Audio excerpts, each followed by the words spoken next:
Hip hop, so there's a lot going on. You got the Humble Soul thing, No, I'm back.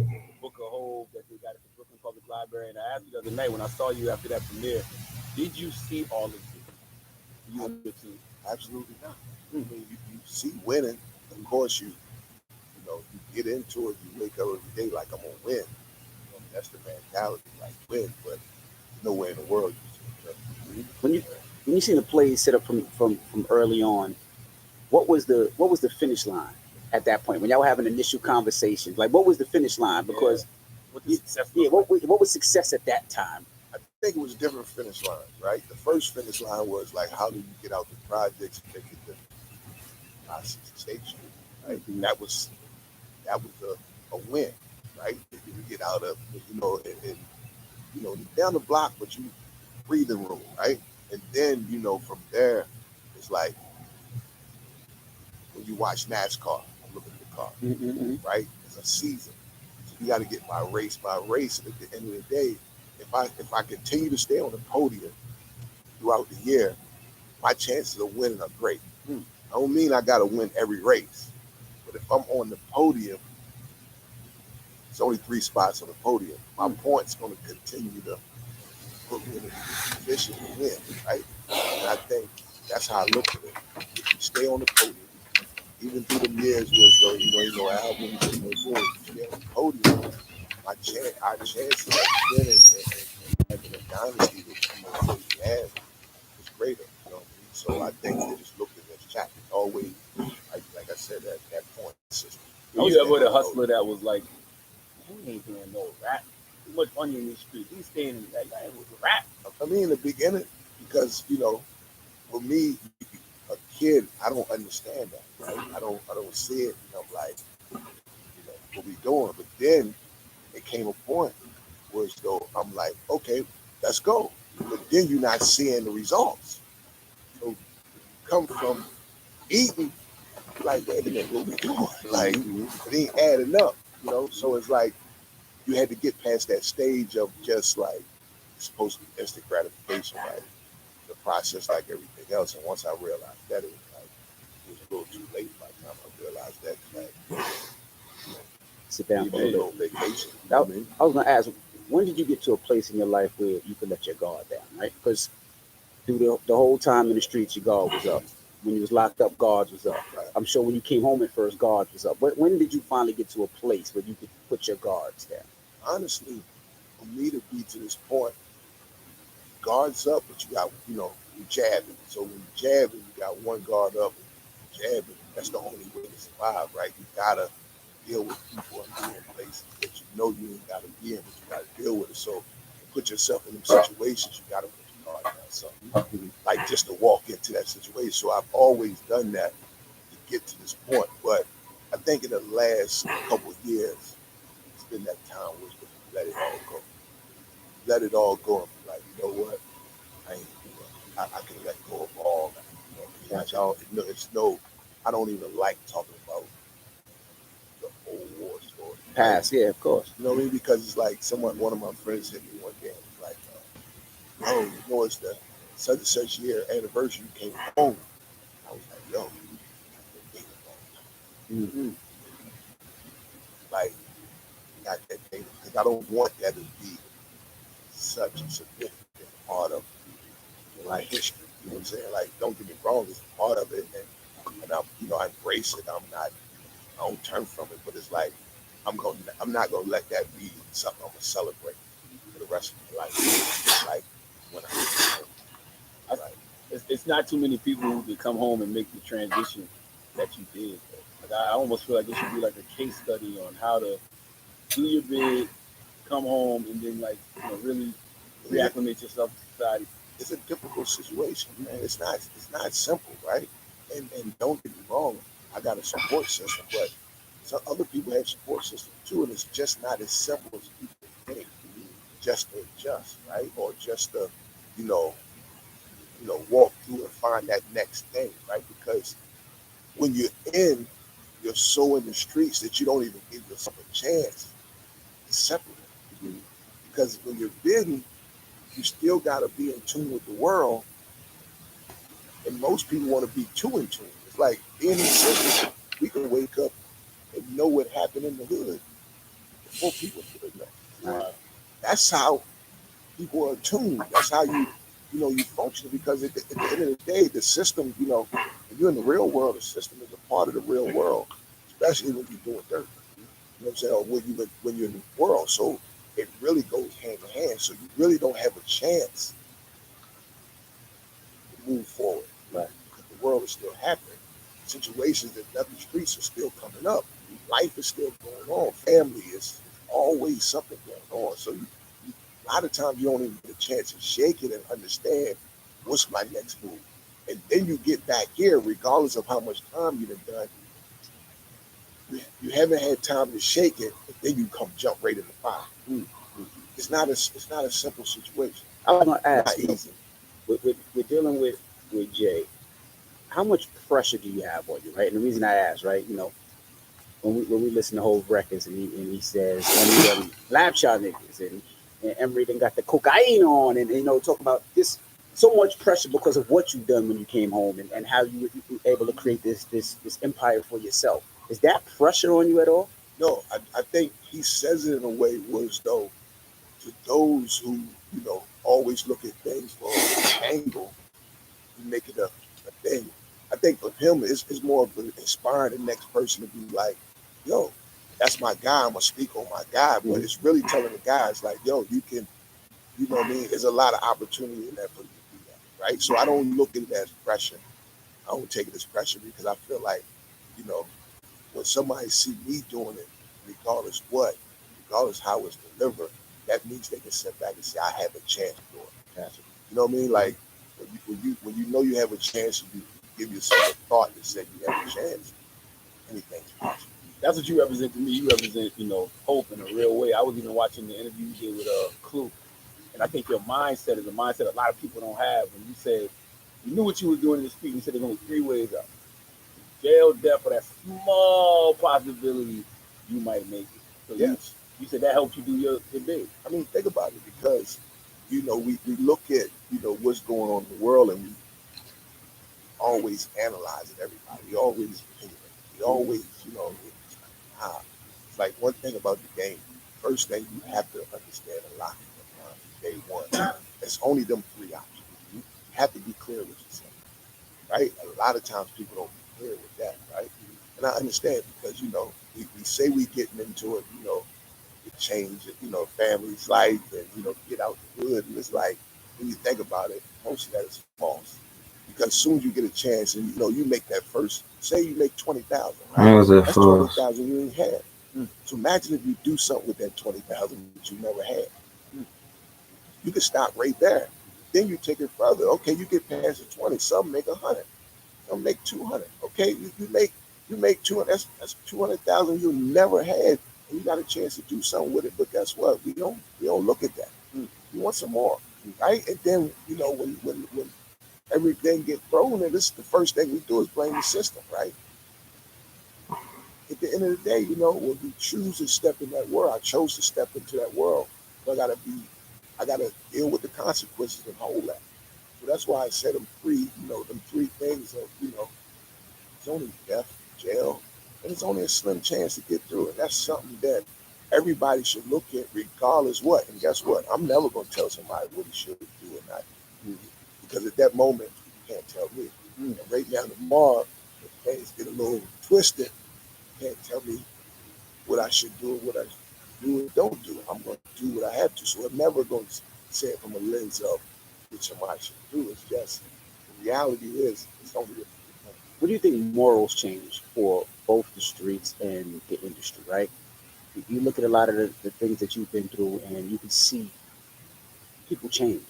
Right now, at one time it was, let's say somebody hustled or somebody was in the industry, they did it for a reason. They did it to get out the hood, they did it to make money. And now it seems like it's a change for clout, where it's people's morals have changed for social media. I think we put too much blame on social media. I think sometimes that's just who we are. All these people cut like that. I mean, social media amplifies it, right? Social media help it, us look at it, and then for those who are not strong enough to understand it, adjust to it. But I think a lot of it comes from who you are already, right? Was who you was before you got You know here. what I'm saying? Just different levels to it. You know what I mean? It's different levels to it. I think, the reality is sometimes we forget to use social media to work for us. You know what I mean? That's it. I mean, it's a gift and a curse at the same time. But if you use it correctly, it can really benefit you in some ways. If you don't, it can really, not benefit you, but still benefit you, right? It's like there's a lot of people winning. Yeah, I'd rather for some to do that than go do some other things. A lot of other foolishness somebody can do. Let me ask you, if social media was around back in the day when you guys first started out, do you think that you could be where you're at now, or do you think social media would have tarnished that a little bit? Because some of what made, I think, not only Rockefeller but you and Jay and Ty and Biggs and Dame was a little bit of the not known. Yeah, The mystique. You know what I mean? Like, I was going to office all the time. You just see it now. It's kind of like, if y'all go, we can tell where you at before you tell somebody, right? Because you know what I mean. You're like, oh, there's Emery in France. You know what I mean? It's right. I tell people all the time, it's like, especially when they take a picture, right? The first thing they want to do is go to the picture because you want to be in real time. And it's like, if the picture means something, it means something today, next year, or the year after. Right? It's how you use the picture, right? Mm-hmm. It don't have to be in real time. I think even in the time when social media started, it still takes you. Social media been around how long? 20 plus years. Yeah, about 20 years. 20 plus years. Mm-hmm. And Jay have made it his business. Like, I'm not messing with that. Mm-hmm. It's his choice, right? So even at that moment, it's here and it's big. And it's like you say, you can amplify whatever you're doing with it if you use it correctly. It's just still having that moment of saying, I'm doing it and not doing it. Like for me, I love the fact that, social media give people a chance to just, be whatever they choose to be at that moment. It's up to you if you want to take it in and believe it, don't believe it, mm-hmm. How serious you want to do it. It's life. You know what I mean? It's really what we see every day. Mm-hmm. So we can't blame it on social media. You go back to the neighborhood, it's the same energy and the same different things happening all day long.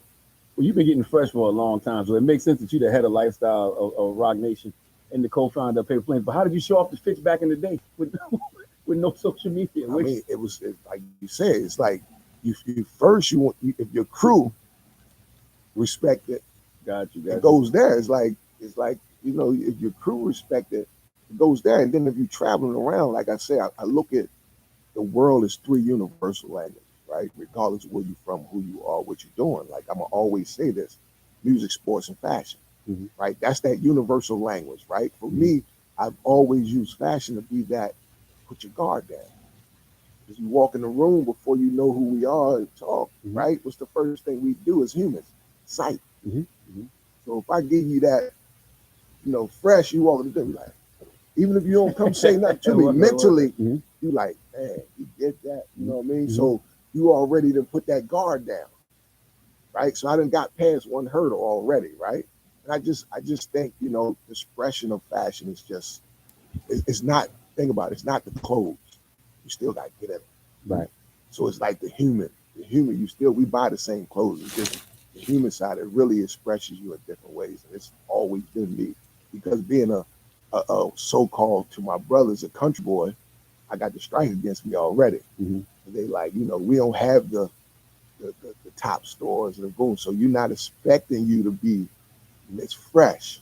So now when I come in and use that as my muse, I'm fresh. So it's right. Like, oh, okay. Mm-hmm. So it's just one of them things. I understand why up north people act like they not as country as us down south. They match everything. They do the same thing, the wild colors. I don't know. We do it with a pair of Air Force Ones, that's why.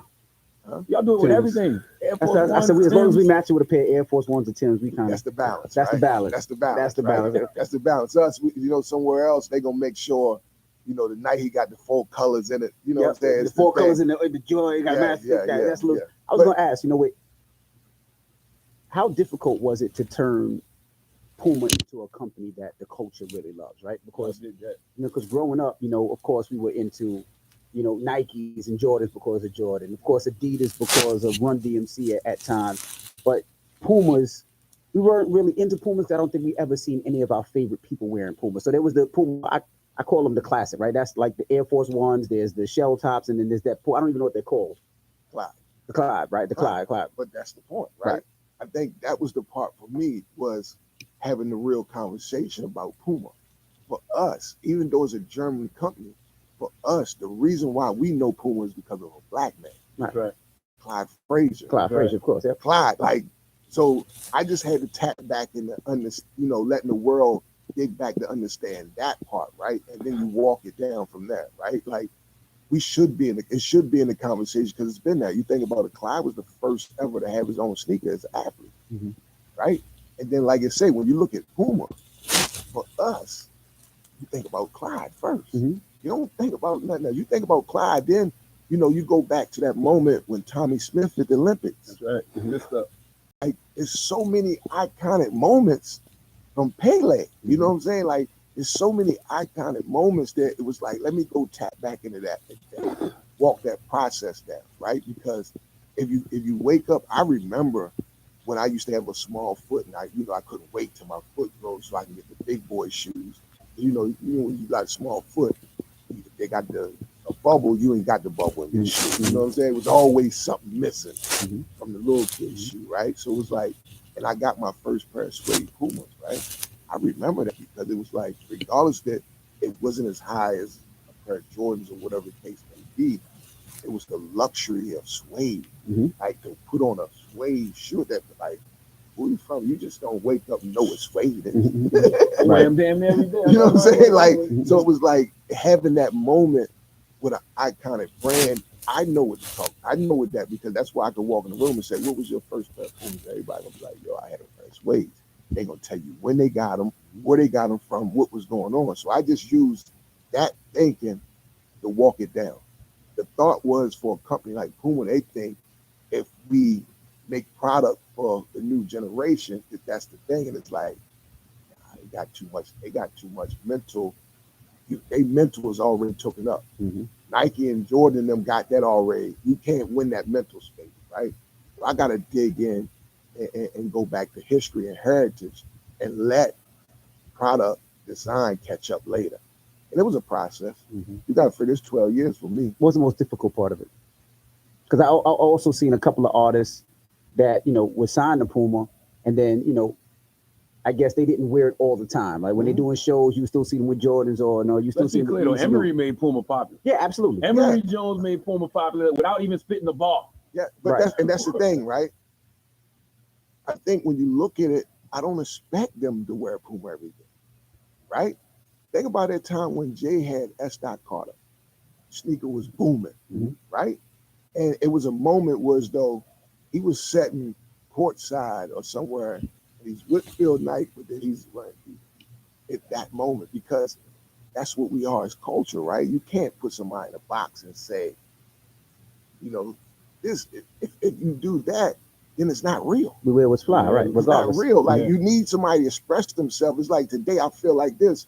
So this is the reason why I'm throwing on my Nikes today, or this is the reason why I'm throwing on my Adidas today. Because like you said, Adidas going to take you back to the Run DMC days or the such and such days as a moment. So for me, I don't like when somebody say they have to be that regardless what. Don't get me wrong. I wish you would wear it more. You know what I mean? When you define yourself in it, but I don't expect them to be that because I feel like now it's not going to feel real. It's not going to come off right.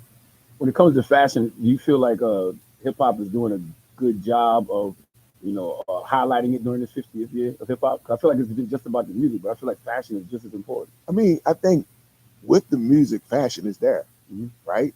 I think there'll be times where as though right now you hear about the music because it started with the music, right? But I think you're gonna see moments where as though fashion is gonna play a part. You can't have the music without the fashion, and the fashion without the music, right? So I think we just gotta let the time go because really, next month is when it really hits in 50. I think it's August 10th, 11th, Mhm. somewhere around there. It's really that date. You So I looked it up think, because they're gonna be bad. We ain't know this, man. yeah. So I think you're gonna see the moments, and I think you don't have to force the moment of fashion and music. I think it all lives together, and I think us paying homage to just 50 years, it's there. Like we all here. You see, it's all that. One thing I would It's say there. that I thought that you did that was very smart was, like you said, it's all about how we dress, right? So people were more connected to Nike or more connected to Adidas because it was a tracksuit, right? We could wear everything head to toe all the way down and it matched. Puma didn't have that at first that I seen, or the stores weren't selling it until you started making those tracksuits. Now, if I want to wear Pumas, I can wear a whole set because Yeah. I don't want to be the dude that wears the Adidas tracksuit and have some Pumas on. It just didn't feel right. But that's I'm gonna be political correct right now. When you look at the Puma T7 tracksuit, that's like 69. Word up. But we couldn't find it. Yeah, and that's the thing. So in a moment as a brand, we're trying to get in the mix of get back in the realm of culture conversation, but we don't have the product in place to do that at that moment, right? And I was having this conversation in Germany one time, and I'm sitting there telling the CEO like, "Yo, we hot right now, but you can't go to the store and get a Puma tracksuit." And then there's somebody else in the room who's another big shot in the room, like, "Yes, you can." And I'm like, "Can't." You know what I mean? Just understanding that we're bringing all this heat and getting that traction, but you ain't got nothing for the guy what they want because guess what? You're so busy trying to chase that next thing. And I'm like, nah, man, like you dealing with kids. You see the kids now, they gonna put on a Puma tracksuit but still put their Air Force Ones on. Mhm. Right? You gotta understand that, first That's thing blasphemy. My God. no, I You should mean be arrested for that. no, listen, man. I mean, I know some of the most fashionable guys love the cross brands. Right.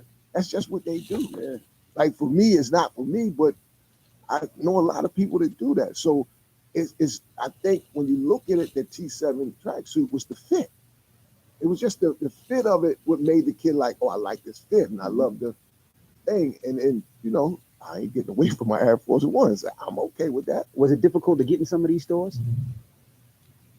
Yes, because you got to figure if you ain't been around, you know what I mean? It's hard to come get some space. Like Right. you got to earn that space again. Just because you Puma, that don't mean Right. they supposed to just open the door. So it's still an everyday process now. You know what I mean? Like we there, but I don't think our presence is what it should be. But I think it goes back to give you the opportunity of how to make your own store presence what it is, your own online what it is. Because if I base what I'm doing off of wholesale, that means another store can never show the world completely what Puma is as a brand. You don't have enough space. Now, Now, everybody looks at Nipsey, good brother Nipsey. You look at him as the icon he is right now, but you did a Puma deal with him a few years ago. Yes. How many? Like 4 or 5 years ago. It was a while, and it was funny. I'm glad you said that because when I did this mixtape, the ideal came to do some technology with it, and I'm not a tech guy, but my partner is, and I was like, okay, but the reason why I really wanted to do it because the first time I seen that tech was at Nip store. Back to 90, right? No, at the Marathon Marathon store. store. Right. Like the whole store was set up virtual. Mhm. Like you walk in and you take your phone and scan the wall, and video and content would come up. You take the tag and the shirt and scan it. And I was like, what the? You talking about a kid from Crenshaw, man? Like I'm in there blown away. Mm-hmm. I'm like, what the heck is this, right? So they even pay homage that way now, to keep that even going is a salute to him because I felt like then when we talked about Puma, he was like, there's nowhere in the world they're going to get a skinny tattoo banger a deal. And I was like, man, I don't care what they think. You're an icon at that moment. Like, I'm like, you. How did you know back then? It's the human side. Mhm. It's back to the human side. When you in front of a special human, you know the feeling of that. You know people that you really call close friends or people that not even close friends, but when you do get to see them and they special humans and you know that that time when you get to see him, he just was just a She special. had that glow. Yeah, he was just a special human being. And when you seen that to deal with and be involved in all that and grow up in that, but then when you get to meet him and his spirit and his tone and his genius, it's like then I was like, oh, it's like it goes back to yeah, you from LA, but we no different. It's like you was a you the icon at that moment. And from there it was like I envisioned him in a T7 tracksuit in that moment. And from the time he wore that T7, I've never seen nobody Rock wear it like him. Nah, you're right. never That's a seen fact. nobody rock that. It was like meant for him. I even try to do my socks like it. I It can't was do like- it. I can't do the way he did. The way he did it, I can't It do was it. just meant for him. So you know when something is meant, I was like, man, it's like it was just an honor. Like for me, and the beautiful thing about that was at that moment, it wasn't the craziest amount of money or whatever. Him and his team understood the value of partnership. Like when I seen that, and Puma seen that, that made you be like, oh, I want to be in partnership with him forever, because he understood partnership. He understood the value of. I tell people all the time, you go into Puma and everybody wants deals and want to make money, and I'm like, they're gonna pay you whatever, but I'm like, the best way to get the best out of a Puma partnership is to realize how to make them work for you. Give them what they want, but make the machine work for you. And you can get way more. On top of they're going to pay you whatever, but you're going to get way more out of it because it's such a broad machine and they're good people. Like you don't get in this world and find too many good people in spaces, right? You know, no one's perfect, but they coming in with good intentions. So if you got that and you know how to make the machine work for you. I was gonna ask, who was the first person you gave a deal to in the industry, whether it was athlete, actor, artist? Well, I didn't personally give it to him, but the first one that I can say that I was a part of, like, we should do this, was Solange. We did Solange Puma deal way before He did the table. when she did the thing and she came in, creative, brought her team in, and it was probably, you know, it's still iconic, one of the best, you know, collabs, partnerships we did then, you know, and like I said, as this was during a period where as though she was finding her greatness even more. So it was like it's the same thing as Nibs before that. And I remember like no one really knew that till I spoke on it. You know what I mean? It was like, 'cause I was just sitting at the table and I'm seeing who everybody wants to run for, and I was like, I think you should go Solange route. They like Solange, and I'm like, think about it. You're the one at that moment that the people chasing or paying attention to. And I just looked at it through that lens, and they trust me on that, and it worked. So that helped, you know, me for me to be able to say, let's go this route, and go that route, and go that route. What made y'all go to Puma or Puma come to y'all? What made that partnership happen? Because you know we've known, of course, Hov had sneakers with Nike. He's had sneakers with Reebok. You know, he's had sneakers with all these different sneaker brands. So what was it about Puma that said this could work? I think at that moment for me, I took on the challenge because it was at a time where the artists wanted to be in the sneaker, you know, wanted to tap in that space. So at that moment, me was, you know, really one of the first ones, Puma. And for me, it was like our artists want to be in that world, so I got to go over here. But for me, I looked at it through that lens of I'm watching. At that time, my son was young, and kids thinking that the only way they was gonna be cool was wearing Jordan Nike, and they was alienating everyday kids. And I'm like, you can't do that. You know what I'm saying? You can't alienate the everyday kid, thinking, you know, put them in that. If you're not a cool kid, you can't do that. You know, especially right now when we realize about mental health and everything else, right? That's not helping the process there, right? And I intentionally did not wear Nike with Jordan for a while. I was like, I'm gonna wear every other brand just to show him and his friends that you don't need that. So it was just a mental thing to show, you know. And then I like to walk into the events we was having, and we say we sneakerheads. You just can't come in with a Jordan Nike or some Yeezy and say you're sneakerhead. You gotta go dig up some things. And Patrick Ewing. go dig up some things, because it's like remember, sneakers was the thing was though the culture turned them into icons. Mhm. Not taking nothing away That's a from the fact. Jordans of the world and all that. You got to That's a figure. fact. You got to figure when Jordan 1 first came out. You know, no one could barely even give them away. Yeah, Right. nobody rocked with Jordan ones for a Right. while. Oh wow! So then, when the culture embraced it, you know what I'm saying? That's the beauty of who we are. That's the beauty why y'all got these beautiful chairs. Wasn't the DMV You know what I mean? big on New Balance at one point? DMV is New Balance king. Huge. It ain't no question, no knocking, and all due respect to whoever that wear New Balance, but DC and Baltimore it's been New Balance forever. Just like you talk about Uptown's Air Force One, Mhm. great New Balance has been that in DC and Baltimore Absolutely. forever. Yeah, they Till making a this research. day. They making a resurgence. All of a sudden. Now they winning right now. I mean, I think when you look at a brand who's made in U.S. is U.S. brand, it's a family owned brand, and they stuck to their guns. And right now, it's in a place where as though you get to drive the car you want to drive, and I think that's culture for you, right? It's a returning door. I remember when I first came home, and New Balance was my thing. Everybody was like, That ain't it. ain't it? Because you got to think about it. But it's beautiful to see because I think that's the beauty of sneaker culture. That's the beauty of fashion. That's the beauty of just culture. It's like when we really put our grips in something. They got a new designer. So whoever doing New Balance now in the last 3 years, they got I don't know who it is, but I that think it's dude the kid. I think it's the kid from Queen. I'm not sure. Yeah, but that's the creative director. Yeah, it's dope.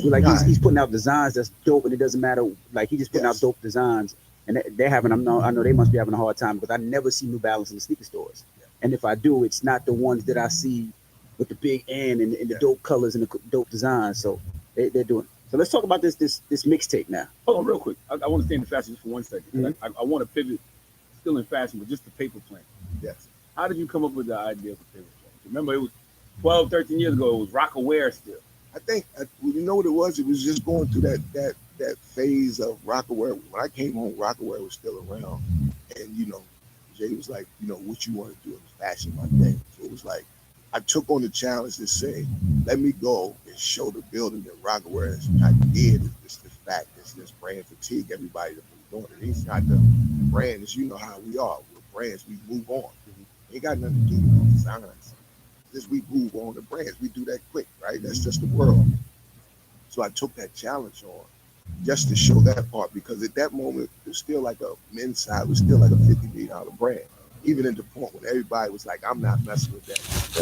But it came a time, it's like, and we had this young designer, and we brought Dawi in public school. Mhm. Dawi was a creative director, and going back and forth with this ideal, and then all of a sudden came up with this plane. Like, oh, that's it. And then once you took it, you just take a life of how do you build the narrative and the story around it. You know what I mean? And just continue to add to it. And my mission and our mission has always been, how can we continue to inspire and help people imagine? So that's what that plane took on to life because it's not about the clothes. We're not selling you clothes. You know what I mean? We're selling your feeling and want you to feel like you could be something else. And I think that's more to me why it's a brand today. You know what I mean? Like I said, I'm not going to go back. No one's reinventing the wheel. We're not going to design something no different than somebody else's design. I just think the meaning and the feeling of it which gives us life because when you look at it, you fast forward, it's the face of our whole company now. But you mentioned brand fatigue, right? Why don't we see brand fatigue in a lot of these white brands, right? You look at, whether it's Gucci, Fendi, Louis Vuitton, you could say Steve Madden, you could say Gap, you could say, whatever. You see brand fatigue. I mean, think But about it. they're That's why they're still successful people wearing them. I feel like with our culture a lot of times, it's like, I feel like it just like people not only slow down wearing it, it's almost like they shit on it, that's what we do. which is That's crazy. But we don't do it for the other brand. I mean, it's just us. Alexander McQueen, like you don't see it, you might see it go up and down, but it's still steady. Nobody shits on it. Oh, Our yeah. brands is just whether it's Fubu or Rockaware or Fat Farm or Sean or what was Diddy shit. Like Yeah. it's like I feel like we turn our back to it, like we shit on it. Yeah, I don't think it's because it's fashion. I just think that's who we are. We wake up, we deal with a day words, but we wake up every day looking for what's next. That's what we done created with this movie. It's like you wake up every single day, what's next? Because think about it. Being in New York, right? You got the different boroughs, right? The reason the thing that separated Harlem, right?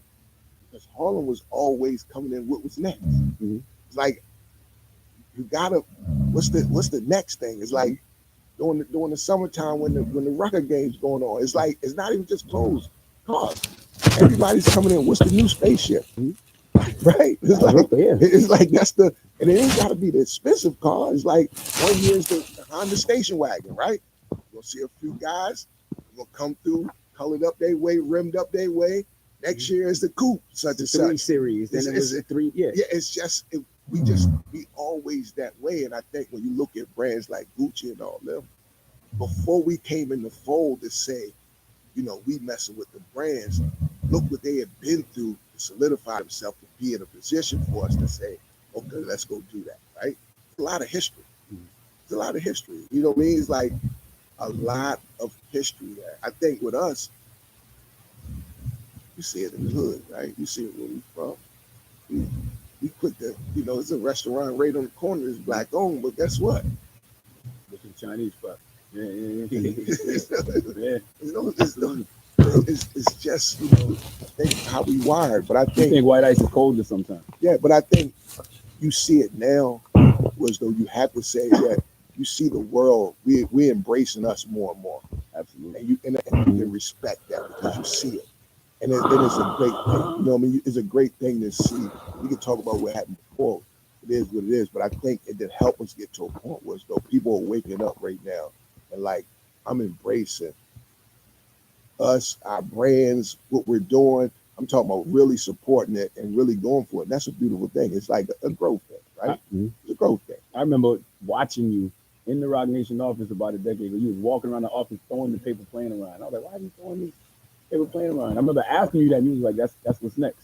That's all you said was that's what's next. I mean, that's the beauty of it, right? Because when I can have this conversation and I can have somebody talk about that moment of there, then it's bigger than the clothes. Mm-hmm. And that's what I'm saying. It's like when you look at y'all, right? When y'all started this Breakfast Club, right? Mm-hmm. This is bigger than just being on the radio. Mm-hmm. You know what I mean? This is culture in its own way. So when I walk in here, I don't look at y'all as just from the radio. I don't look at the program, right? Mm-hmm. And I think that's what the plane represents. It's like, you know what, we flying around that program. Because even though being here is a program, right? Beautiful big program, but it's still a box. It's a program. Mm. That plane represents culture. We've never been programmed. Mm. That's why we 50 years hip hop right now, right? Mm-hmm. Because you can't program. You can't. Like if we'd have let the world program hip hop then, Mm-hmm. we wouldn't be here now. Yeah. And Right. that's the beauty of being in this moment, right? Even to be a part of it, even all of us, because we all grew up off of it. We all got some DNA of that. That's what pushes us to say, I can be the real estate guy. I can be, the entrepreneur over here. I can be that. This gave us that lens. Absolutely. Now, where did the name Humble Souls come from? When I hear the name, of course, I can see how it's spelled. It's Q. I think of when I think of Henry Jones, Humble Souls. And I think like the artist is a part of this. When they brought him in to the office, I think she and Omar Foundation, they did a great job of just who they tapped in as far as talent. You know what I'm saying? It's like you got to find what makes sense for you, right? And I think they tap in not just some talent individuals, they good kids, they good humans, right? And I think when they brought him into me before any of this, and I'm like, well, you ain't got a record, you ain't got nothing good, so you know me, so I'm like, whatever I can do, I'm in. I'm in. I'm not gonna wait for you to get a hit and then it's like show up, be like, I'm in, right? So over the years, when you build these relationships and bonds, and I had a chance to do this, I was like, you know what? This is the perfect time to do this because I feel like in the world at this moment with so much going on, right? Humbly, like you need some of that to get through. Like, don't get me wrong, I stand up every day and I'm proud of everything I do. I'm gonna, put that foot forward and salute myself and love that I get saluted. But I think the humbleness of me getting here and being able to come back here, like I remember, in a time where some people here, y'all opened the door with open arms, and we came and had a real conversation. I don't think I had a real conversation now having it again, but from that moment, right? Because you felt the humbleness in it. Yes, you see what I was doing, but the humble side of it. So when these guys, I felt like that's what it was. I just felt the souls speaking to us all. That's hip hop, right? Double entendre, right? So it was like it's with the soul, but I think that they just good people. Ruben Vincent, man, fire, phenomenal, phenomenal. Yeah, I mean, think about it. You got to take Ruben. Look who he's under. He's under a real humble hand. 91, Guru, Ratchet. That right there. So when you take that and you get to get that season every day and that toolage every day, it's like it can only get you. And then his parents are African, man. So you got to figure they came from Africa, and he's like that first generation here. So you take all that going on, and then you give him some opportunity to help change his family life. Hey, it's the perfect thing. I just thought the name was just. What made you reach out to Clue and get him back in his mixtape, guys? Man, listen, when we did it, think about it. We brought all these artists together. 4 days in LA. And never been in the studio together. 4 days. Never been in the studio together. Never hung out. Most of them meeting each other at that moment in real time. And we got 80% of this project done in 4 days. So it was just the energy, the synergy, right? So when we was done, it was raw. The team was set back like, yo, if we're gonna do a mixtape, we gotta reach back and figure out who's gonna host this. And we got this poster in the office, in my office, about get a board, and everybody wrote in there. We put a good survey. That's everybody's, they're young, so they talking, all the things that I really, I know about. But mixtapes to me was different growing up. Mixtapes was a pot of gumbo. They wouldn't album. They was a pot of gumbo, and that's what I grew up on. That was my internet and social media to the world before it was social media, because I could find an artist from North Carolina, Texas, who on a mixtape. And they came and they had the board, and out of all the that new generation stuff, there's 2 names on the board. It was from before DJ Clue, and then they had Flex on it, right? And my team, Cheyenne, I gotta give her credit. She kept saying her thing was like she had Clue, and I was like, okay, I don't like asking people, I don't want to feel like but then I thought about it, and I was like, you know what, Clue, for me, Clue family, without even being family, I was gone doing all that, but when he's a part of the dynasty, a part of, what helped me, right, and help me get through it. So I look at this family. I don't look at it no more, no less, right? We ain't never got hang. I look at his family, so we reached out, and I had a conversation with him, and I just broke it down to him what was really going on and why I was doing it.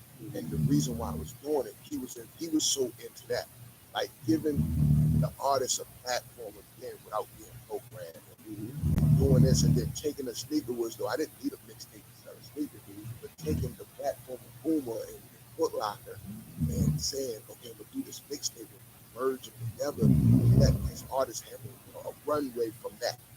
And then they can drive off and drive their own car to wherever. We don't own the music. I don't get nothing off of this.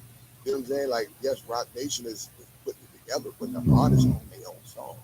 So it's like you get to drive off and do what you want. He was like, I'm in, right? But I would even hear the music, right? I was like, I got on the plane, came to New York, and played it for him. Like, and I'm like, I had to play it for him because I'm like, this is the time I need you to wrap your arms around it, hold it and make sure it's that. That's what, right? And I was like, here. So it ain't like I'm coming to this and out. my project. This is our project. This is us. Like, you know, like I tell the artist, this ain't my sneaker no more. This is our sneaker. He came in and wrapped his arm around it, and I got to go in the studio with him. I was like, well, man, I'm like, I'm like a kid watching, you know, I go outside, like mixing it, and I'm like, so I'm having a moment myself, and it's like, oh, we need to add a page to this 50-year hip hop, not this year, but that whole book. We get to add a page into that book. Like, man, you can't go wrong. This first thing when you heard the guy in that, he started hitting, you hear his voice off the top, you like, Put you back into that moment. You like, and then you take that, and to be honest, music is good. Very good. Like, and that's the you take that on top of the music being good, and like I said, I think it's just setting the tone of that next chapter, not just for the artist, whatever that is for Blue, whatever that is for me, whatever that is for Puma, whatever that is for whoever's involved. I think this is bringing the best out of all of us, right? And I think that's what and you can set back and we take everybody to Boston, just take them to Puma and let them, but then the people who hero for Puma come back and show me something they shot behind the scenes. Like, you see, you bring that energy in the room, it just brings, that's how that, and I think we just help bring the best out of them. And I think Blue, we talk about it. I think we have so much to offer to the world. Like, I'm ready to set back and champion and root for him on just being able to get that knowledge and show the world what he done in this hip hop, what his contributions have been. Like, the world needs that. That's right. I told him yesterday he got to use this tape to step back. The world needs that. You know what I mean? And it's hard because when you're in your zone and you don't want to. But I just think this is that time was like, it's so much going on and so much good, bad, and ugly going on. Like, we always could take that. Blue is history. Absolutely. Blue is one of the ones when you talk about mixtape, you got to put his name at the top of the list about what mixtape became.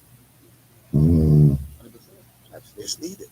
And how can people get this mixtape? So right now, where you get it, we drop the single. We got the single out. We got some content out right now. It's only on the sneaker. What? And it's only on the sneaker right now. Get the sneaker, you got to do the QR code?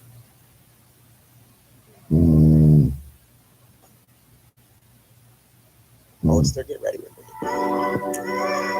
I have a fire to go to, and Hollister's new fall arrivals. I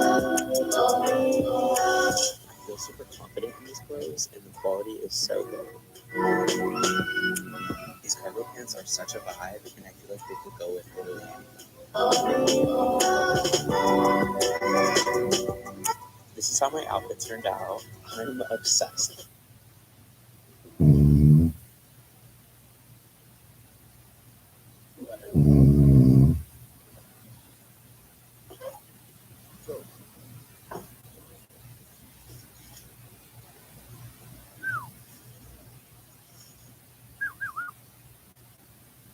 Sneaker. Mm-hmm. Got the chip in the sneaker. So that means we can always change our content. Oh, man. Right? So go download content, music on the sneaker. So right now it's just to keep that energy. We're going to all things, but it's just right now we just have it fun. Like I said, I think they want to get into the program.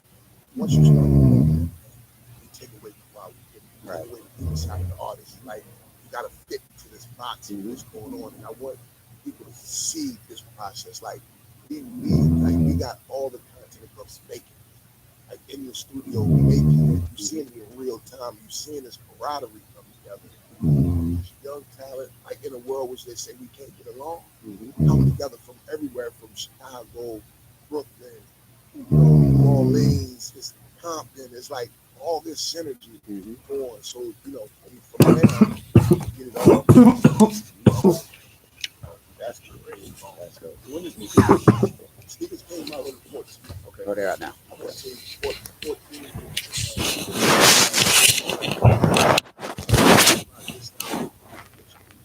But I felt like at this moment, that's a beautiful thing. We're gonna utilize that platform, tell our hip Absolutely. hop and all that, and make it make sense. So this is the original. So this is the cassette tape. So it's the evolution of music. You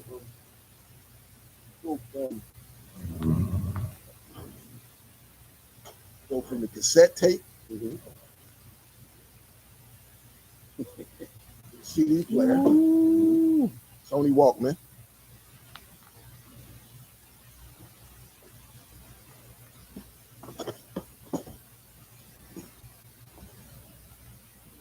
MP3. So it's just the evolution of music. You know what I'm saying? Just paying homage to the evolution of music and just showing my respect and what helped me be who I am. Hip hop culture helped me become Henry Jones, Vegas Jones, whatever you want to call it. Mhm. Is a big part of who I am, why I'm here, and why I do what I do. So it's just a homage back to them. And I go to tell everybody my favorite part of the sneaker is look at the shoestring tips.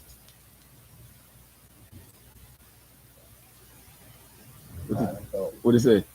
Oh, 012, put your headphones in. Oh my God! You know Oh what I'm my saying? It's just God! it's just the moments, right? Just to be able to play the moments and think about it. It's from the old TV thing. Yep. So it's like just paying homage, man, to why we're here. You feel what I'm saying? Yeah. What size is that? My I size. got y'all sides here. A few of them they get to the office today, Word. but it's good because I get to get the team size and we can come back and make sure. Well, that's why you asked my size. Yeah. I had to ask you. Yeah. This guy's crazy. Charlamagne hit me at the blue, like, yo, what's your shoe size? I'm like, what? yeah, that was me. I hit him, I said, yo, you flirting with me in the middle of the day? That was me checking. I was Nah, I like, appreciate you, bro. Hold on, I got a few more questions. Yes, sir. You know, it's Emery here. It's 50 years of hip hop. You don't get to talk to Emery too often. The other day, you said it was hard for you to even stay in the music. yeah, it's heavy. It's heavy in a great way. And I'm, all my friends know me. I'm a poser. Mhm. I've been through a lot. Mhm. And I'm not afraid to be a poser. I'm not afraid. That's just joy. It's like, it's heavy. It's heavy when you set back and see what you've been a part of. Like you actually been a part of. You actually have added something value to what you're seeing. Right? Mhm. And just to look at my big brother, just watch his accomplishments and still look at him as not Jay-Z, not Cole, not all that, but see Sean Carter the human, Mhm. right? And such good human being he is, right? So to watch all that and take that in is like, and to be in Brooklyn, like to be able to bring that back and give Brooklyn that, you know what I'm saying? Not just Brooklyn, New York, but then, being in Brooklyn, give that at that moment, it's a lot. With a police escort. Yeah, it's a lot. It's a lot. It's a lot. It's beautiful. It's touching, but it's heavy to die just because, like you said, you got to pinch yourself every day. Like it's really real. Was you also emotional because a lot of that you might have missed? I didn't miss it because it helped me get through. Mm. To be able to be mentally strong and prepared for my opportunities that was in front of me. Mm. So I didn't let that time go by and missing that be a downer. Right. It was an upper. So I really didn't miss it because if they win it, I'm winning. Gotcha. That's how I looked at it. I'm like, I can get up and go to sleep and deal with that madness I'm dealing with and be like, nah, like, man, I know them. I know them. I know how good they are. I know who they are, and they winning. So it's like for me to witness that, it never gave me that part. Absolutely. It was like I'm saluting. I'm that. Think about it. I went through that program. I got some of my closest friends from the system and the streets from Queens. You got to figure out what Nick's doing. Mhm. The rap battles and the vibe, but it was never a thing amongst us. We never, we had fun about it. It's like you can come in and brag about it and be like, yo, I got one up on you, and you, but it was never, I never looked at it, no difference. I never looked at it, from a thing. Because I looked at it as, yo, we have an opportunity to win. Not just them. The door gonna open up for everybody to win. Even if you ain't got to deal with music, it was just opening up the door Right. for wants to win. So for me, we can always grow to get out of that small thing. Bigger. I always look at the bigger picture. Like we got a chance to win, man. This is something that's you watch what the OGs did to open up the door for when the '90s came in. You got to be honest. The '90s ran with it in a way was to open up the door for us to be respected in a different way to now. And then you, like you say, now it's like everybody like, but I don't like what's going on. There's always been some good, bad, and ugly. Right. Day one. I mean, it's always been Absolutely. that. It's difference. It might be a little more, advanced and broadcasted more, but it's no different. You know what I'm saying?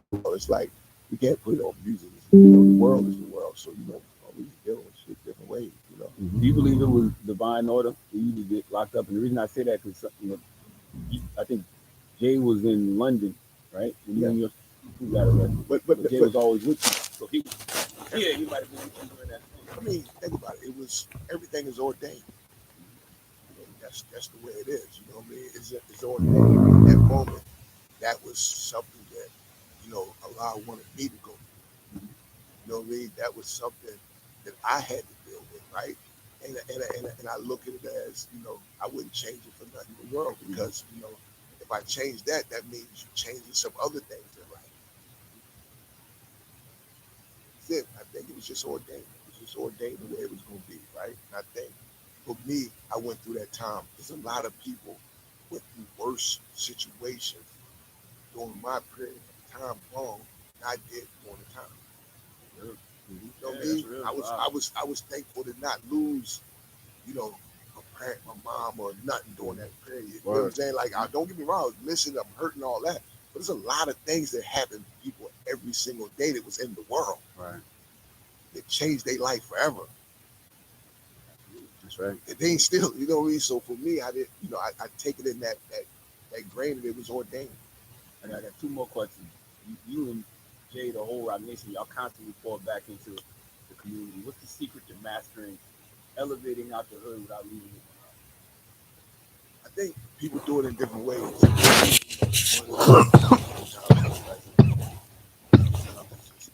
Education, right? Because we just had the 20-year, gala, right? That's not all that. And hear the stories of people getting up there. And it's like, I didn't get into college, blah, blah, blah, and I kept going, but then I get my PhD. It's like, someone that look like you. So it's different ways, I think. For me, I think the human side of it, you see all the success, even at my level, people see the success, and it's like, you don't even think that's attainable. But when you get a chance for me to really be hands-on, understand what it is, and touch it, I think that's the biggest thing that I like to continue to do that in different ways. I think it's collectively we all find understand the human style. That's what you can't go. That's not even right without it. It's not. It's just it's not happening. You know what I mean? But for me, I take time out to make sure that I'm touching with the human side of getting where I got to. It's like it starts with you first. Absolutely. Last question.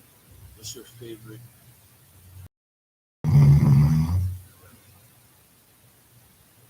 Can I live without saying anything? Either Las Vegas, one starts a G up, Frost Willie Gambling in Rio. That's a real time before it was a Rockefeller Records. You know what I'm saying? Like, that's a real moment. Like, I acted like I owned Vegas at that moment. They gave me that name, Vegas Jones. From that record, like, he was in Vegas without no deal, running around doing Mike Tyson fight. But he knew that the next chapter was that. So, that is my all-time favorite. All time. That's why you rock out there. Absolutely.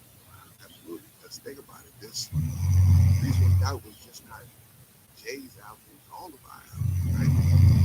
It's life, right? It's life. I mean, it means so much more than, just the music. It means so much more. Just even for us to be able to take that next step. that means you grew up something in life. You know what I mean? Like you said, that go through that moment of saying, am I gonna do this or not? Right? And take that step and get that done in that process. That means you etched on the board that you grew up something. You took a step forward. Without that step forward, we might not be in this position right now. That's why it's so important. That step right there gave us room. You know, not saying we got it right, not saying we perfect, not saying we did some things that was, good, but that first step helped us be in this position. He probably didn't mention the name of the purpose. So fast forward, Grammys, you on one side, OG on the other side. He was down 10 for this. He just got his 10 back and went back like where the interest is. Them like up to 03, like how did that feel? That's like I think me and Juan still talking about that. Right? we show up and you see everything going on. You see this big table. Me and Juan, Juan is he never was here. They like table. I'm like, yo, we ain't getting no contracts for this. We joking, right? Me and Lil Wayne, we laughing about it. Lil Wayne said something. It was the butt of the joke the rest of the night. He said, yo, we got y'all doing pro bono work. That was our joke the whole night. But it's just like at that moment, you don't know, and that's your brother, because to him it means so much just to him first, right? And to be able to help accommodate that in that moment and all that is like, take it so real. Like, come on, man, like, to watch my guy at that moment and, the Grammys and elevated, thing is like, oh, you know what? Like, it's ordained. We're supposed to be, regardless what, right? We're supposed to be that, right? It's a moment in life and it's a moment in chapter. That chapter we're supposed to be at. It goes back to say, without reason, without that chapter might not never happen. Y'all strong enough word. Well, there you have it, man. We appreciate you joining us. Make sure you pick up the Pumas, the mixtape. I think this might have been the longest interview we've done this year. Well, most fulfilling. That's absolutely was for me. Thoroughly Absolutely. enjoyed this conversation. Emery Jones, we thank you for joining us. Appreciate you. And thank you for the cakes too. Amazing. My pleasure. Monogram out there too. Huh? There's monogram out there too. When you listen to the mixtape, they tell you go get that monogram. Yeah, That's right. Same thing. In a couple spaces. Just take your time. That's right. Take your time. Ain't no rush. You take your time, man. Ain't in no rush. Take your time, man. It's like everything else. Take my time. Take our time. Nah, just saying for real. Thank you for everything that y'all do for the culture, man. And just, even for me, just being the source, just being able to pick up the phone sometime and get some game. Emery is a person that's always sharing their resources. Like the Black Effect logo, because I reached out to Emery because I wanted to create something like Big Boy. He was like, plug me right into who does what. You with the hat, put you in that, all of that. That's what it is. That's what we do, right? That's right. Emery Jones, it's the Breakfast Club. Good morning. Wake that ass up early in the morning. The Breakfast Club.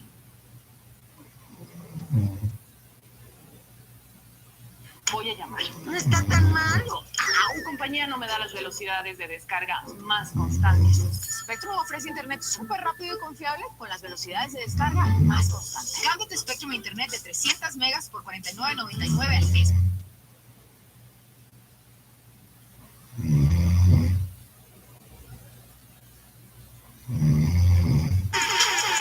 Yo.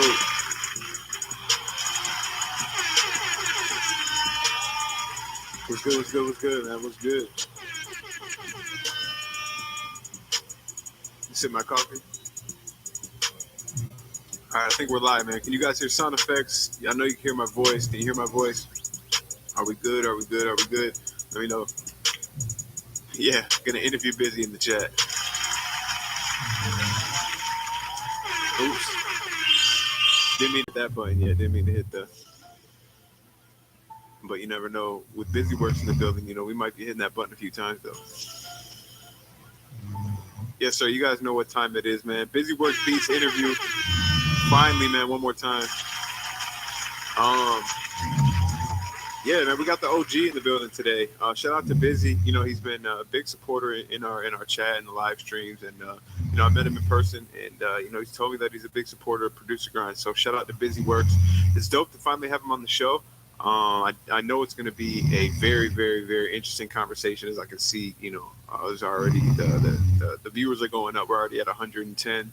And I expect it to get up there. So if you guys, man, don't mind, you know, dropping a little story, little story share, let people know, like, yo, Producer Grind, Busy Works Beats, we're live.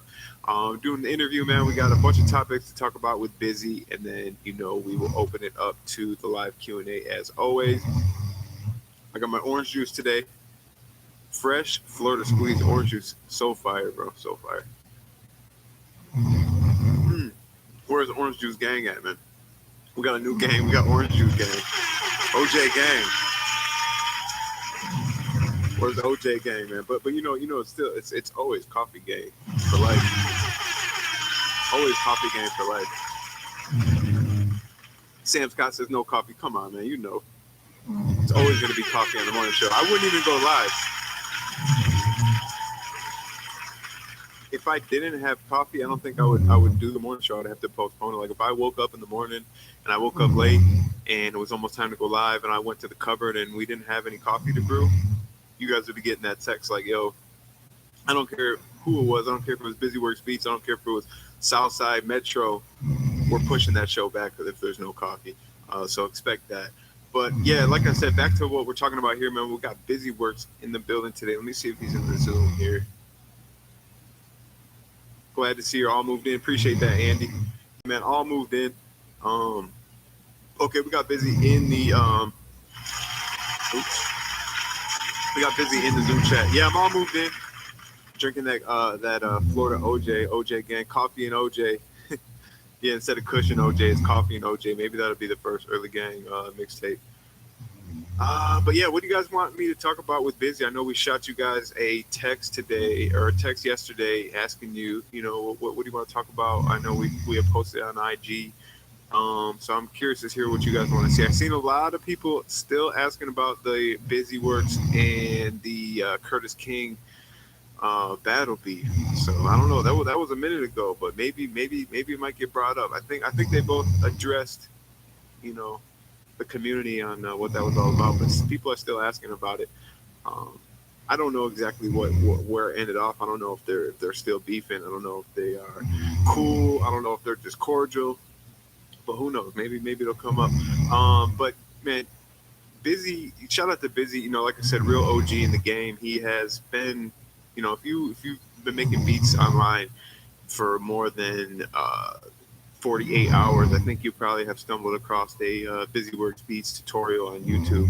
Especially, you know, if you started, you know, a few years back when there wasn't so many guys doing tutorials. You know, Busy was really one of the first, one of the OGs to do it. What's Blackie talking about? Spamming the chat. I want to know how long does he post to and what schedule. Yeah, we'll definitely get his YouTube strategy. Let me check this again.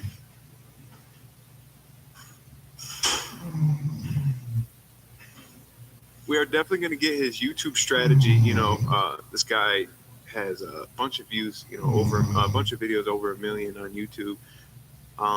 He has a video where he says, producers hate me for revealing this or something like that, revealing these 10 things or whatever. So, you know, big YouTube OG. And I want to know, you know, is that primarily what his focus is? Is it the content? Is it, you know, I know he's doing some funnel stuff. You know, he's kind of all over. So we want to know what his focus is and see what else you guys are saying. Blackie's talking about, I don't even know. Blackie's not even in this conversation.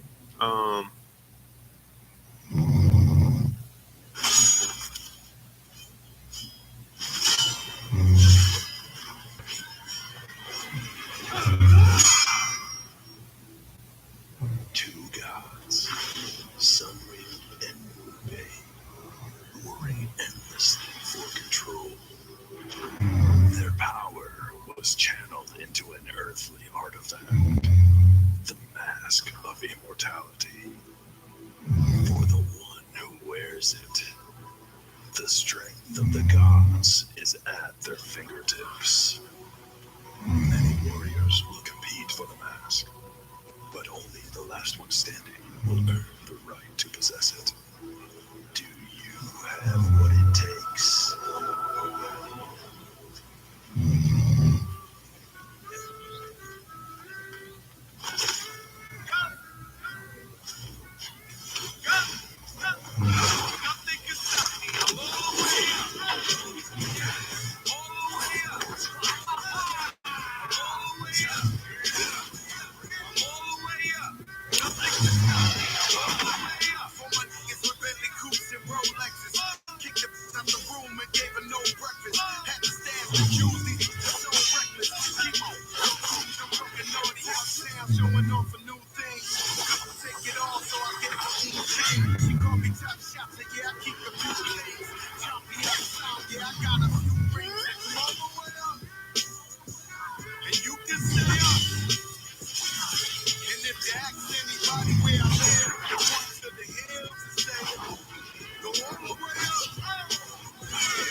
Producers hate him.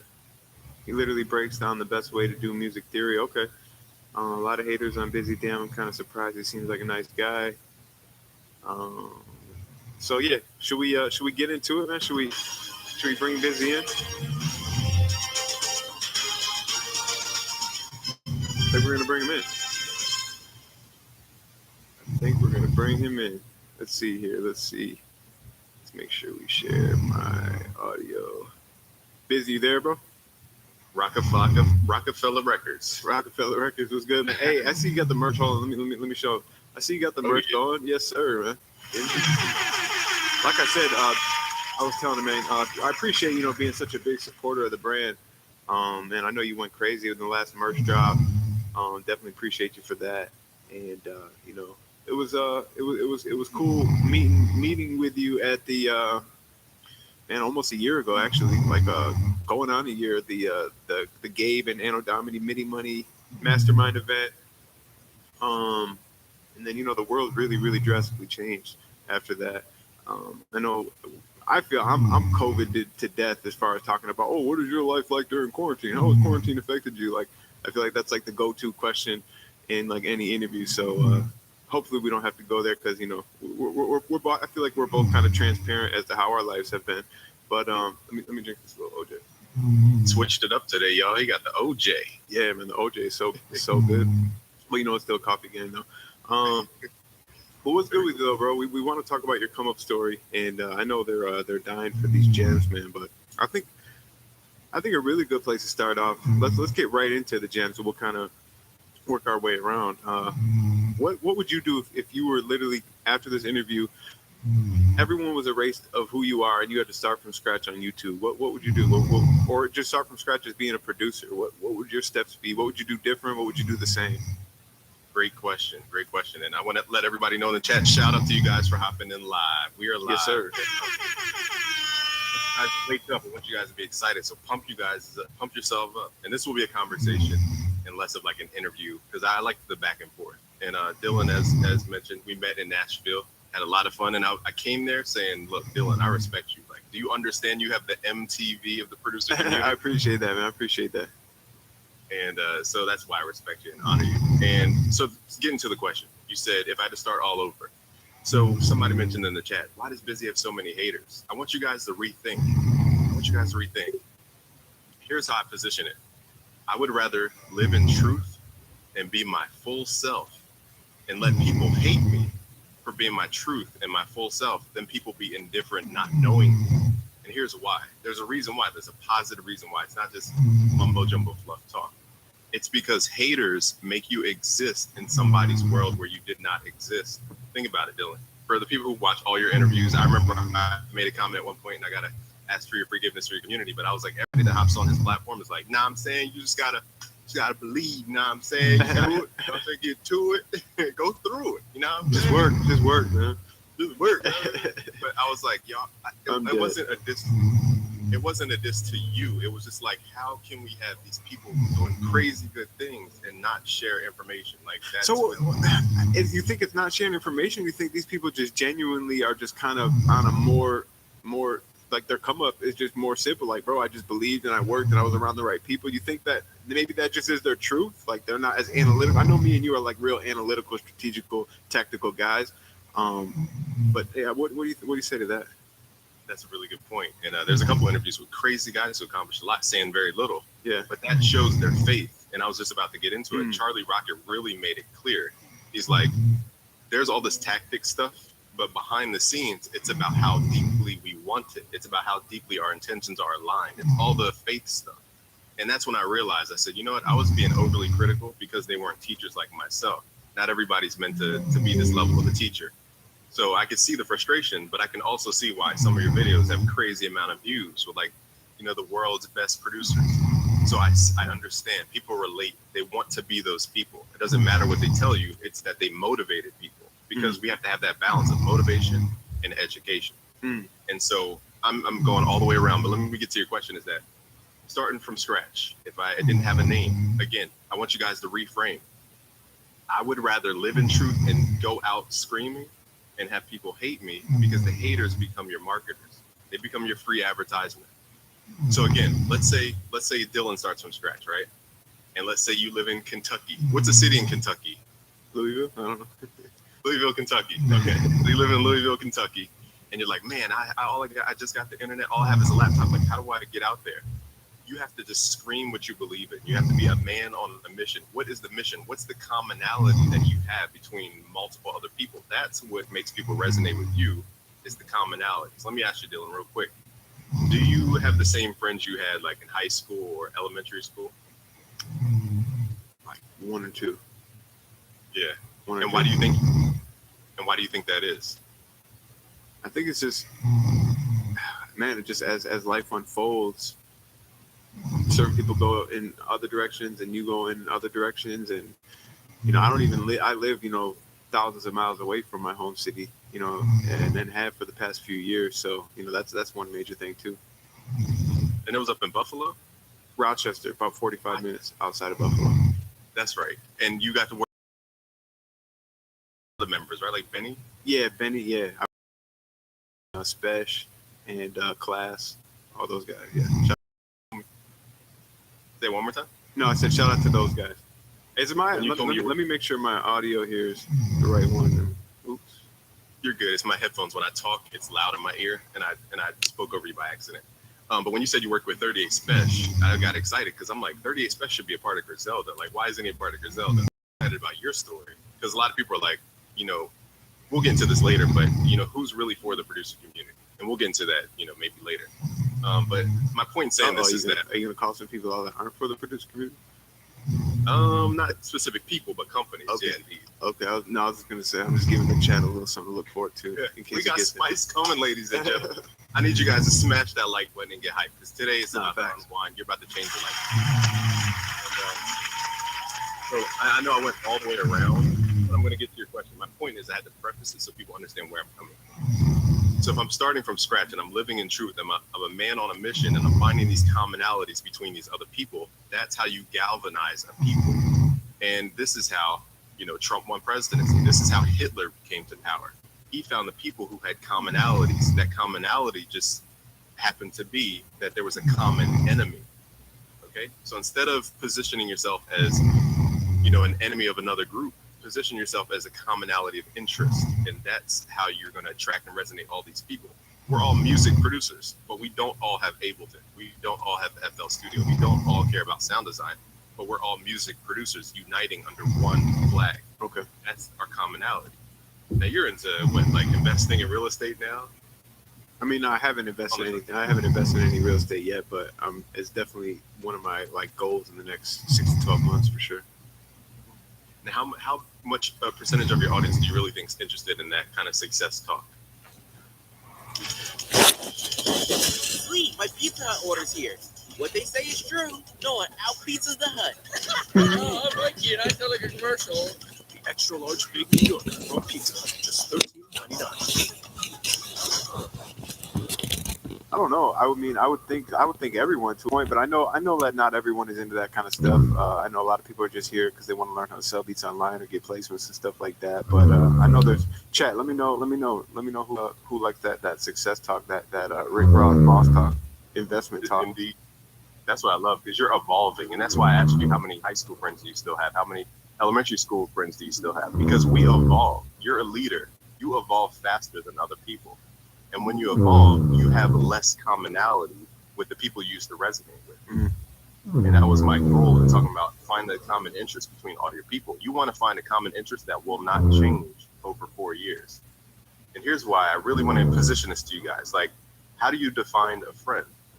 Because to me, if I look at all my friends and my histories, they only lasted 4.5 years. And the reason is not because they're bad people, not because they're evil. It's because my interests changed. Have you ever gone through a period where you were in college or after high school where you were with the guys who all they cared about was chasing girls? Yeah, I mean, basic shit, smoking weed and chilling and shit like that, partying type shit. Partying. I know you got a girl now, and praise to her because she's lucky. Because Dylan is a leader, and not only a leader, but an innovative Phoenix energy type of leader. And this is the question you asked me. I know I'm going on and on and on, but you're tapping into something primal. And I hope people can understand this, is that real leaders like yourself, the 1%, we think about if everything went to crap, how can I destroy everything into dust and take that dust and rebuild a rock? So your brand is called Producer Grind, right? Oh, I thought it said Producer. You're on yours. Yeah, actually, mine says Producer Grind. The other shirt as well. Hey, gang. Now it's strip poker. But so Producer Grind, let's really just break that down real quick, and then I'm gonna capsulize the answer. Okay, I know that was the longest answer in the history of your talks, but I'm getting to a point. Okay, so Producer Grind, what is grinding? Grinding, imagine a rock that you have in your hand, right? The Rockefeller rock. All right. Now grinding is you beating at that rock until it turns into dust. You're just constantly working, beating that rock into dust. Now, the magic that separates Dylan from everybody else is Dylan can now take all the dust that he smashed from the rock, basically taking a macro big thing, smashing it into micro components, and then rearranging those components into a different shape. And that's the power, the Phoenix power that we all have. That's what separates Dylan from everybody else. It doesn't matter. Like Jay-Z said, right? He can put Dylan anywhere on the earth, and Dylan will triple his worth. Jay-Z said that? He said Dylan? Yeah. So that's our power. I just want people to understand. Smash it down to components and rebuild. So my whole point in saying all that was that you've elevated, Dylan, and that's why you don't resonate with the same people. So guys looking to build from scratch, you have to find a commonality that you can resonate with people that will not change over 10 years. Not everybody's going to care about FL Studio in 10 years. It might be Ableton in the next 10 years. What's the deeper commonality? It's music production, music theory. That's never going to change. So that was my 10-minute answer for your 1-second question. So you would really find a commonality with the audience that you're going for. So isn't that production though? Isn't that wouldn't that be, or is that you got to go deeper than that? Deeper than music production? Yeah, because you know how there's guys that resonate with certain guys, and they do different types of content. Maybe they're more vlog and show their personal life. Maybe some people are more about straight gems. Maybe some people are more like entertaining. Yeah, this is a really good question. This is what separates Dylan from the rest of everybody else. And I want to get to the power of your question. So Dylan, do you ever see producers that you would love to have on your show and they pop up on the Genius channel with the little deconstructed episodes? What you mean? Like, I think Genius, is it Genius? Oh yeah, Help me out. I know what Genius deconstructed is, but what you said, have I ever seen people be on there? What do you say? For example, you're like, oh, Murder, you could have came to Producer Grind and put on the community, Metro, like, you know. Oh, right I mean, here. shit, I ain't mad at them for doing Genius because, you know, that's a big platform. Right. And my point is, you're talking about niching versus scaling. Like, music production is a big culture. 12 million, 20 million people, however big it is. So it might be too big to attack to really get the people you want. Is that what you meant? Yeah. So I'm saying, like, because you said you would find a commonality. And I mean, we all know that the obvious one commonality is production, but like, what would you go like a level deeper than that? Got you. See, this is his funnel thinking, his audience funnel building. talk. Funnel talk. So here's how it works, okay? So in the beginning, we're all taught. Now think about this. This hoodie, excuse me. This could be in Macy's. It could be in JCPenney. It could be in Walmart. It could be everywhere. That's called scaling. And the reason this can be everywhere is because it applies to a lot of people. Like the reason Kim K's famous, the reason Yeezys are like $1 billion companies, because everybody can wear shoes. I'm gonna say Kanye and Jeezy. Kanye did not become a billionaire by selling to only hip hop people. And my point is that at some point we can start with a niche, which is like, okay, I want to talk to music producers who love sound design. That's a niche. But the problem with the niche is that it has a market cap. And your audience is only going to be so big. So that's a great place to start and to kind of build authority. This happened to me. Let me give you a quick story. I work with $1 billion company worth $5 billion at one point, valuated at $5 billion. It's different than worth, but valuated at $5 billion at one point. That's worth more than every artist combined who people chase placements for. So my question to people is like, why do they keep asking me about placements when I'm working with a brand worth more than every artist they've ever worked with? And my point in saying the brand thing is kind of love flex. I'll be honest. That kind of was a side brain flex. But to be honest about it, but to dig to the core is that, you know, the niche has a cap. Oh, here's what I was going to say. They knew me for FL Studio because they wanted to partner with Razer because they wanted music producers on their laptops. So they said, okay, we're going to give away FL Studio for free on this laptop to get people to buy it. So they said, who's the FL Studio guy? And then who popped up in their head? BusyWorks Beats. Their brain is like a Google search. And you want to have two words that are associated to you. So what are the two words? When people say Dylan from Producer Grind, like what do you want people to think or pull up in their brain? I don't know. It's kind of on the spot. I would have to think about that one. What would yours be like when people think of BusyWorks? Yeah, Chad, I want to hear you guys' answers too. FL Studio and music production. Okay. I want to represent the real music producer who came from nothing because that was my story. So my whole point in saying this is that I had to start with a niche, FL Studio, because I had to become the authority of that niche until I became a name. There's a magical point, Dylan. I don't know when you felt this, but there's a point when you're making content, kind of grinding, then you make a name or an authority for yourself. And it's not the same effort that you have to put in to convince people about your value.